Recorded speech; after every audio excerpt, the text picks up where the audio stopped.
അള്ളാഹുവിന്റെ ഈ വേദിയിൽ കഥ കേൾക്കാൻ കാതോർത്തിരിക്കുന്ന എൻ്റെ പ്രിയപ്പെട്ട കൂട്ടുകാരെ, ഈ വേദിയിലെത്താൻ തൗഫീഖ് നൽകിയ അള്ളാഹുവിനെ നമുക്ക് ആദ്യം സ്തുതിക്കാം. അൽഹംദുലില്ലാഹ്. ഈ സുദിനത്തിൽ ഞാൻ നിങ്ങൾക്ക് ഒരു കൊച്ചു കഥ പറഞ്ഞു തരാം. കഥയെന്ന് പറഞ്ഞാൽ 6-ാം നൂറ്റാണ്ടിൽ ജീവിച്ച ഒരു മഹാന്റെ ചരിത്ര കഥ.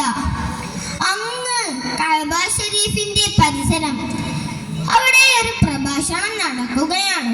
പ്രഭാഷകൻ ആരാണെന്നോ? നമ്മുടെ നബി മുഹമ്മദ് മുസ്തഫ സല്ലല്ലാഹു അലൈഹി വസല്ലമയുടെ പ്രിയപ്പെട്ട കൂട്ടുകാരൻ അബൂബക്കർ സിദ്ദീഖ് റളിയല്ലാഹു അൻഹു. അന്ന് മുസ്ലിങ്ങൾ വെറും 10-18 പേർ മാത്രമുള്ള സമയമായിരുന്നു അത്. ഖുറൈശികളെ ഇസ്ലാമിലേക്ക് ക്ഷണിച്ചുകൊണ്ടാണ് അബൂബക്കർ റളിയല്ലാഹു അൻഹു പ്രഭാഷണം നടത്തുന്നത്. കൂടെ മുത്തുനബിയുമുണ്ട്. അപ്പോൾ പ്രസംഗം കേട്ട് കലിമൂത്ത ദുഷ്ടനായ ഉത്ബ എന്ത് ചെയ്തെന്നോ? ആണി തറച്ച ചെരുപ്പെടുത്ത് അബൂബക്കർ റളിയല്ലാഹു അൻഹുവിനെ ആഞ്ഞടിച്ചു.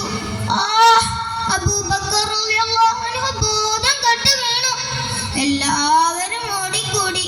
ഉറ്റവർ തങ്ങളെയും എടുത്ത് വീട്ടിലേക്ക് കൊണ്ടുപോയി കിടത്തി.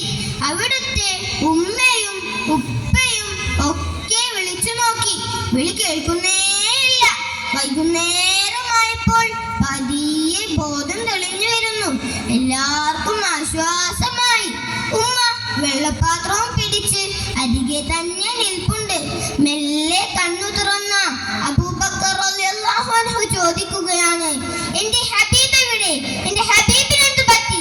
കൂടി നിന്നവർക്ക് അതത്ര രസിച്ചില്ല. നീ വല്ലതും കഴിക്കാൻ നോക്ക്, ബാക്കി പിന്നെ ആലോചിക്കാം. പലരും പലതും പറഞ്ഞു നോക്കിയെങ്കിലും അബൂബക്കർ റളിയല്ലാഹു അതിനൊന്നും കൂട്ടാക്കിയില്ല. ആ തിരുസ്നേഹത്തിന് മുമ്പിൽ അവർക്ക് തോറ്റു കൊടുക്കേണ്ടി വന്നു.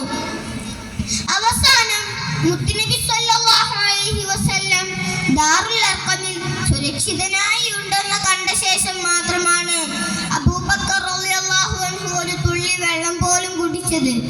ജീവിതകാലത്ത് തന്റെ ജീവനേക്കാളേറെ മുത്തുനബിയെ പ്രിയം വെച്ച അബൂബക്കർ റളിയല്ലാഹു അൻഹു വഫാത്തായ സമയത്തോ അവിടുത്തെ വസിയ്യത്ത് പ്രകാരം സ്വഹാബാക്കൾ ജനാസയും എടുത്ത് മുത്തുനബി അന്തി ഉറങ്ങുന്ന ഹുജ്റത്തുൽ ഷരീഫിന്റെ ചാരത്തെത്തി വാതിലിൽ മുട്ടി.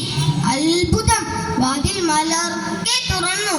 അബൂബക്കർ റളിയല്ലാഹു അൻഹുവിനെ അവിടെ മറമാടാനുള്ള ഒരു അശരീരി അതിനുള്ളിൽ നിന്നും കേട്ടു. അവിടെ ആരെയും കണ്ടതുമില്ല. നോക്കൂ കൂട്ടുകാരെ, ഹബീബും മഹ്ബൂബും തമ്മിലുള്ള സ്നേഹബന്ധം ഊണിലും ഉറക്കിലും എന്ന് പറഞ്ഞ പോലെ ജീവിതയാത്രയിൽ മുത്തുനബിയുടെ സന്തത സഹചാരിയായിരുന്ന അബൂബക്കർ റളിയല്ലാഹു അൻഹു വഫാത്തായ ശേഷവും മുത്തുനബിയോടൊപ്പം അന്തി ഉറങ്ങാനുള്ള മഹാഭാഗ്യം ലഭിച്ചു. അവിടുത്തെ ജീവിതം പഠിക്കാനും പകർത്താനും അതിലൂടെ ഹബീബിലേക്ക് അടുക്കാനും അള്ളാഹു നമുക്ക് തൗഫീഖ് നൽകട്ടെ. നാളെ അവരോടൊപ്പം നമ്മെയും ജന്നാത്തുൽ ഫിർദൗസിൽ ഒരുമിച്ച് കൂട്ടട്ടെ. ആമീൻ. അസ്സലാമു അലൈക്കും വറഹ്മത്തുള്ളാഹി വബറകാതുഹു. സമര പോരാട്ടങ്ങളിൽ മതഭ്രാന്തി കുറിച്ച അക്ഷരമായി